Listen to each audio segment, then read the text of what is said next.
हम देखते हैं कि प्लूरल एफ्यूजन के अंदर वो कंडीशन होती है कि आपकी जो प्लूरल कैविटी होती है ना, इसके अंदर कोई फ्लूइड इकट्ठा होना शुरू हो जाता है,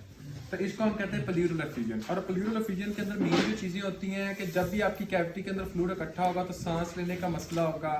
प्रिकॉशंस जो होंगी जब हम एक तरह का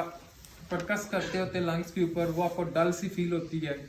और इसके साथ सांस लेने के साथ साथ जो है वो चेस्ट पेन भी होती है, फीवर भी कभी कभी हो जाता है। अब आपने देखना होता है कि ये प्लूरल एफ्यूजन होती किस वजह से। प्लूरल एफ्यूजन को हम डिवाइड करते हैं वैसे बेसिकली 3 कैटेगरीज के अंदर। एक आपकी कैटेगरी होती है जिसको हम कहते होते हैं लिम्फेटिक्स। जो लिम्फेटिक कैटेगरी होती है वो ऑब्स्ट्रक्शन की वजह से हो सकती है, कोई मैलिग्नेंसी की वजह से हो सकती है, कोई थ्रेसिक डक्ट के ट्रॉमा की वजह से हो सकती है, जिसकी वजह से मिल्की वाइट मटेरियल जो होता है वो सब्सटेंस इकट्ठे होने शुरू हो जाते हैं और ये बनाते हैं काइलोथोरैक्स, हम इसको कहते हैं। उसके बाद आपने कहना होता है कि हम डिवाइड करते हैं एक्सुडेटिव और ट्रांसुडेटिव कॉज के अंदर। एक्सुडेटिव कॉज के अंदर जो आती है वो मेन चीजें आपकी इन्फेक्शन आती है, जिसके अंदर आपकी जो प्रोटीन होती है वो हाई लेवल के ऊपर होती है 2.9 से, और इसके अंदर इन्फेक्शन की जो कॉजेज हो सकते हैं और इसके साथ मैलिग्नेंसी के कॉजेज हो सकते हैं, साथ ही कोई वस्कुलर परमेबिलिटी अगर ज्यादा हो जाए तो जिसकी वजह से भी हम ये देख सकते हैं थ्रू टू ट्रॉमा। तो ये आपका एक तरह का मतलब कि आप ये कह सकते हो कि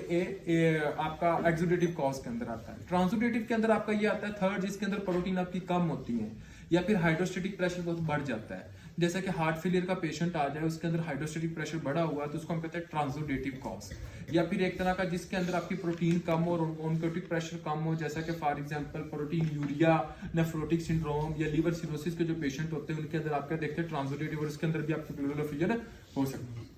हो सकती है। जब भी कभी भी प्लूरल एफ्यूजन हो, आपने इस तरह करना थ्रैकोसेंटेसिस या नीडल से जनाब उधर से ना फ्लूइड को निकाल लेना, तो साथ अपने एंटीबायोटिक देनी होती है, ये सारा काम होता है।